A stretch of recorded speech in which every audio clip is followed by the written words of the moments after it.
3 hari kan ordernya ini seminggu. Oke, halo semua penonton gue di YouTube. Ya, gue sebenarnya iseng-iseng aja sih bikin video ini. Jadi gue gabut, jadi gue rekam aja pakai HP. Dan maaf ya kalau gue ngerokok. Kalau nggak baik ngerokok jangan dirokok. Kenapa Bima ngerokok? Karena lagi ada rokok aja. Kalau nggak ada mah nggak ngerokok. Bentar. Jadi video ini nggak gue edit, nggak mau gue edit atau di cut seperti apa. Kontennya ya apa ya? Ya gue mau ngobrol aja sih, mau ngobrol sama kalian biar kalian denger. Nggak mau denger juga nggak apa-apa. Yang penting ditonton aja ya biar viewersnya tetap ada. Jadi gue bikin video sekarang ini karena sebenarnya banyak banget di hati gue, di pikiran gue itu ingin tersampaikan ke kalian semua atau ke siapapun orang yang gue sayang, yang gue cinta. Ya, kayak gitu. Dan kenapa Pak Fian? Yang bisa dengar kata-kata terharu loh. Gue pertama yang ingin gue bahas itu, ini random aja ya. Jadi kalian kalau ada yang nggak suka atau kurang menarik pembahasan gue ini, kalian bisa di skip atau cari yang seru-seru aja di sini. Tapi tetap di channel gue, oke? Pembahasan pertama gue itu tentang cinta. Karena cinta itu selalu ada dan cinta itu selalu apa ya? Jadi nomor satu lah. Karena kalau nggak ada cinta kita nggak ada rasa. Gitu. Artian cinta itu bukan tentang kita harus punya pacar atau seperti apa, bukan seperti itu juga. Apa? Sempat kelabang guys. Ya iya. Nggak, teman gue punya peliharaan kelabang sama itu. Nah cinta. Ntar gue juga bisa ajak temen gue untuk join ke sini untuk bahas tentang topik ini. Oke, dari gue dulu ya. Cinta itu apa sih? Kadang orang bingung cinta itu apa dan kenapa gue mempunyai rasa cinta gitu. Sebenarnya cinta itu datangnya tiba-tiba. Cinta itu datangnya tiba-tiba dan gak tahu.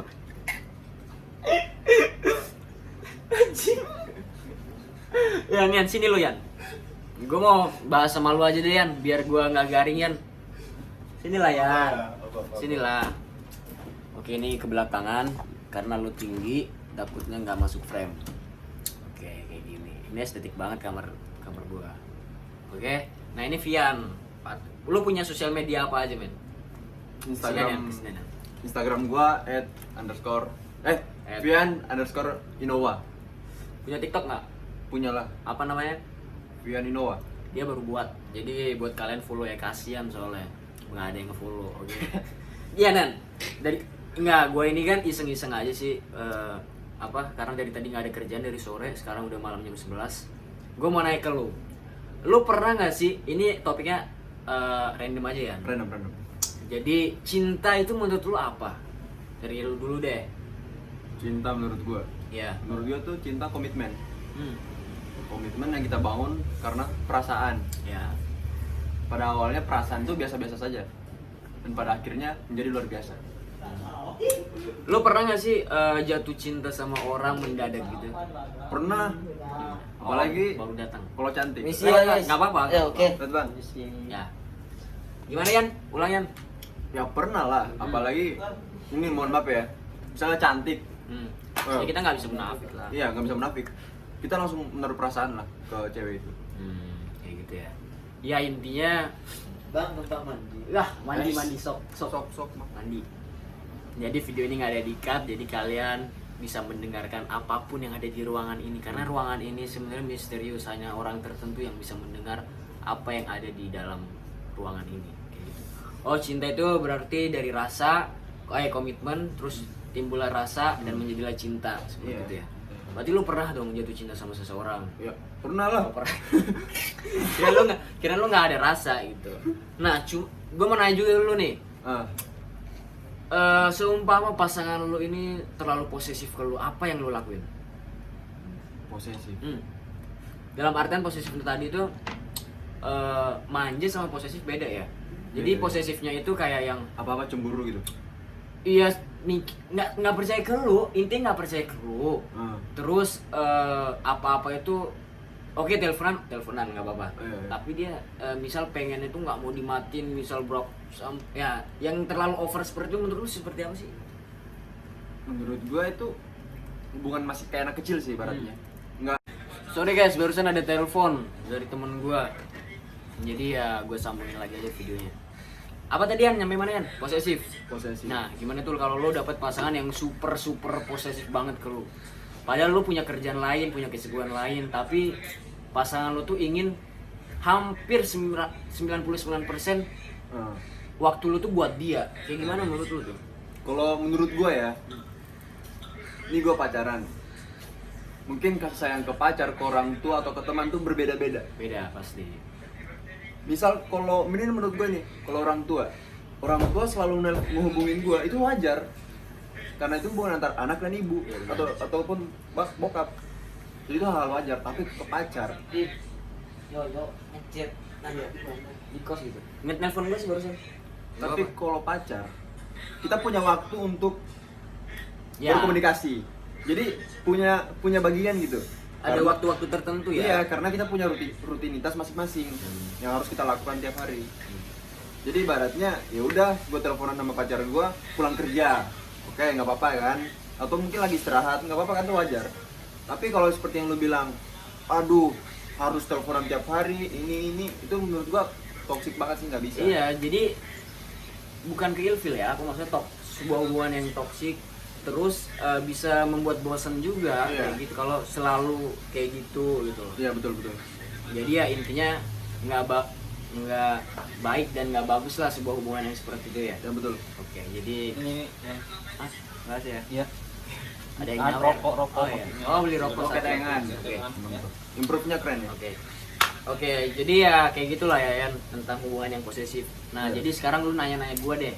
Lu Nah. bebas mau nanya gue apa. Pokoknya ini random aja, bukan tentang cinta doang ya, tentang pekerjaan atau apapun like beda-beda. Nah, Serah. sekarang menurut lu coba gue pengen dengar dari lu itu gimana sebuah hubungan yang posesif banget yang seperti lu tanya tadi. Gue setuju banget sama pernyataan lu. Ya kurang lebihnya hampir seperti itulah. Jadi ujung-ujungnya pasti sebuah hubungan yang toksik. Kayak gitu sih. Iya. Ini apa ya? Kan sekarang itu banyak anak muda yang gampang patah semangat Iya. dalam mengejar karir.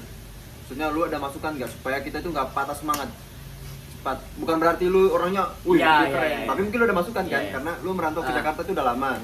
Kita semua tuh udah lama. Iya. Jadi otomatis kita punya bekal di Jakarta. Kalau- masukan iya. dari lu apa?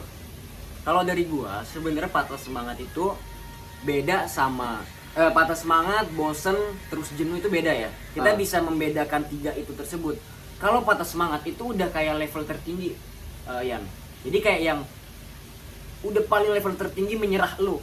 Udah nyampe di titik menyerah. Titik tertinggi menyerah. Udah gitu. pasti di situ. Nah, kalau bosen itu masih kayak apa ya, di awal-awal lah, sama halnya dengan juga mengeluh, sama hampir sama seperti itu.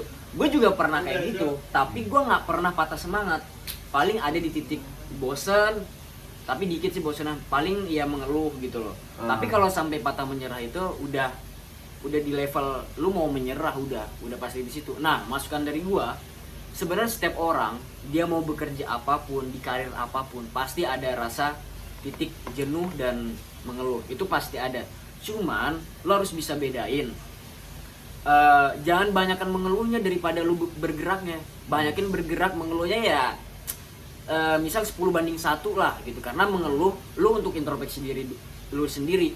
Oh, kurangnya gua ini ya, oh kesalahan gua ini ya, mengakibatkan gue seperti ini. Itu nggak apa-apa mengeluh seperti itu. Jangan sampai lu mengeluhnya kayak udahlah, gue mau menyerah aja lah, gue nggak sanggup seperti ini. Ya, Men, orang sukses itu nggak pernah punya patah semangat, nggak punya patah menyerah, itu nggak ada. Tapi kalau dia mengeluh mungkin ada. tapi betul. dari rasa mengeluh itu menjadi sebuah motivasi introspeksi diri untuk dia bangkit lagi. Betul. Jadi untuk kalian jangan mudah menyerah, tetap lakuin, gerak gitu loh. Kalau lu lagi capek atau mengeluh, berdoa aja sama yang di atas gitu loh. Insya Allah hati lu akan adem dan akan diberi kelancaran, itu aja sih. Makanya gitu. Lu ngerantau di Jakarta berapa tahun ya? Gue udah 2 tahun. 2 tahun ya? Iya. Lu dari mana sih? Gue Sulawesi Tenggara, Kendari ya? Kendari. Oke, jadi gue nanya ke lu, kenapa lu mau ke Jakarta? Kan Jakarta ini kata orang kota besar, Iya. keras banget kehidupan di sini kalau lu nggak ada uang atau seperti apa. Aduh, pokoknya nggak bisa lah hidup di Jakarta kalau lu kayak gitu. Itu kayak gimana sih? Kok lu sampai mau ke Jakarta, bela-belain ke Jakarta dari Sulawesi itu nyebrang pulau ya kan? Iya. Kok mau gitu?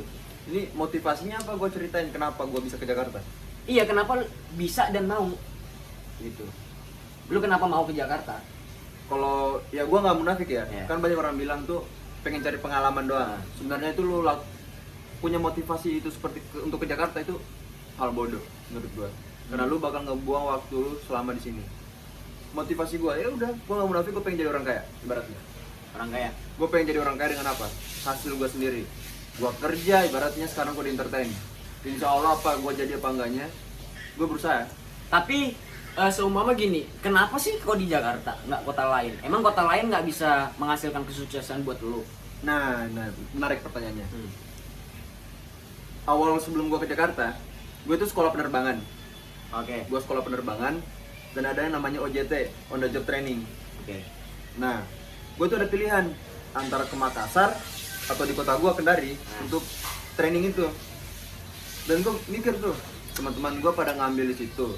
Dan sempat satu obrolan dari teman gue takut untuk keluar kota ibaratnya kan. Dalam artian gue ngebaca, oh dia takut keluar dari zona nyaman. Nah, pas gue sering lihat teman-teman gue tuh, dia kakak kelas gue kan, gue hidup mereka gini-gini aja ya. Kuliah, kerja, nikah, udah. Kuliah, kerja, nikah, udah. Ibaratnya. Gue pengen hidup gue itu ada Nah, pencapaian. Lu suka nggak sih sama tantangan? Nah, sebenarnya gue suka nggak suka gimana ya? Belum siap aja sih ibaratnya. Belum siap tantangan. Iya, tantangan kayak terberat kan. Mental gue belum nyampe ibaratnya. Tapi apapun terjadi gue harus terima itu, gue harus siap untuk sekarang. Nah, terus ada lagi nih Yan. Ini sering banget sih terjadi ketika gue bikin pertanyaan di Instagram, bikin Q&A kayak gitu. Banyak banget yang nanya, kok kayak gue lihat itu hidup lu tenang aja sih, santai, kayak nggak ada beban, terus enak. Tanggapan lu untuk orang yang beranggapan seperti itu seperti apa sih? Bentar gue minum. Lanjut aja ngomong. Enggak, tunggu dulu lah.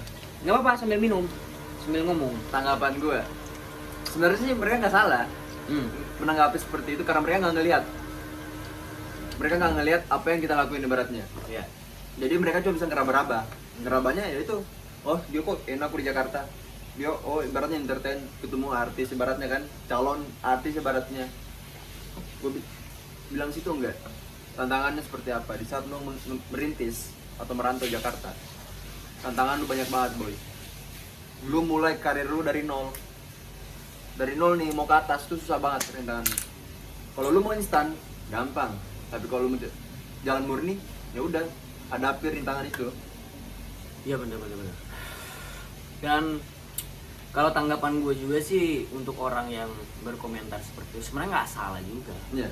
Karena ya mereka mungkin melihat kita ketika kita lagi seneng, kita lagi bahagia atau seperti apa. Tapi asal kalian tahu juga sebenarnya kita sama kayak kalian yang mungkin di hidupnya pernah merasakan lesu, letih, kok kayak gini ya hidup gua ya, kok berantakan kayak gini. Sebenarnya sama aja meskipun kita ada di posisi sekarang, maksudnya di Jakarta, di sekelilingin orang-orang, ya ada beberapa orang yang udah sukses gitu. Tapi kan kita nggak bisa nggak bisa disamakan dengan mereka juga gitu loh. Kita juga punya tantangan sendiri untuk bisa sukses sendiri gitu loh, dengan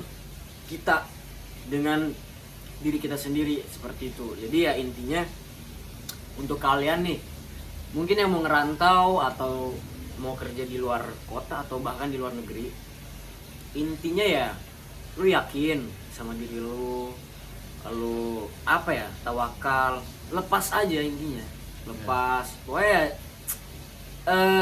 kita nggak tahu kesuksesan kita ada di mana, di kota apa, di negara mana, kita nggak ada yang tahu. Tapi kalau kita nggak coba, ya Kita nggak akan tahu. yang akan tahu jawabannya seperti itu. Jadi ya intinya seperti itu sih.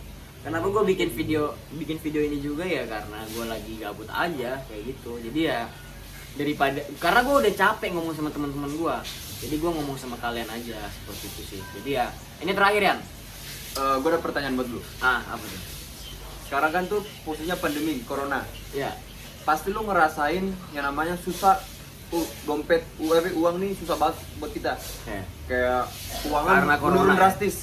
Parah. Nah, yang pasti tuh di mana lu lakuin pengiritan uang. Hal yang lu lakuin apa aja sih untuk mengirit uang lu? Kayak ini menurut gua ya, kalau gua yang lakuin dari gua makan 4 kali sehari bisa kurang 2 kali sehari. Mau kemana-mana Udah sampai kayak gitu ya? Iya, mau kemana-mana tuh susah banget.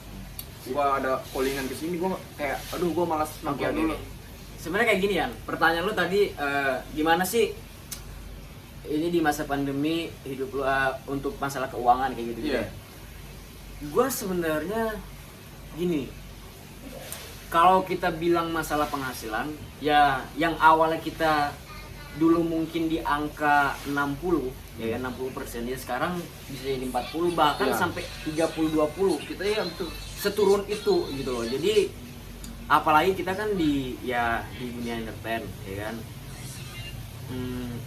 Nggak tahu sih kalau menurut gua sejak corona ini agak ya casting susah ya Iya, kan, betul. karena hambatan social distancing Iya. dan lain-lain.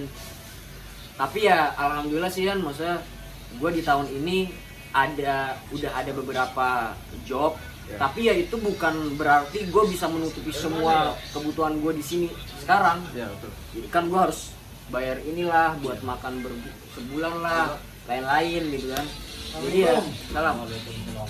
Jadi ya bener-bener harus mengirit itu. Aduh.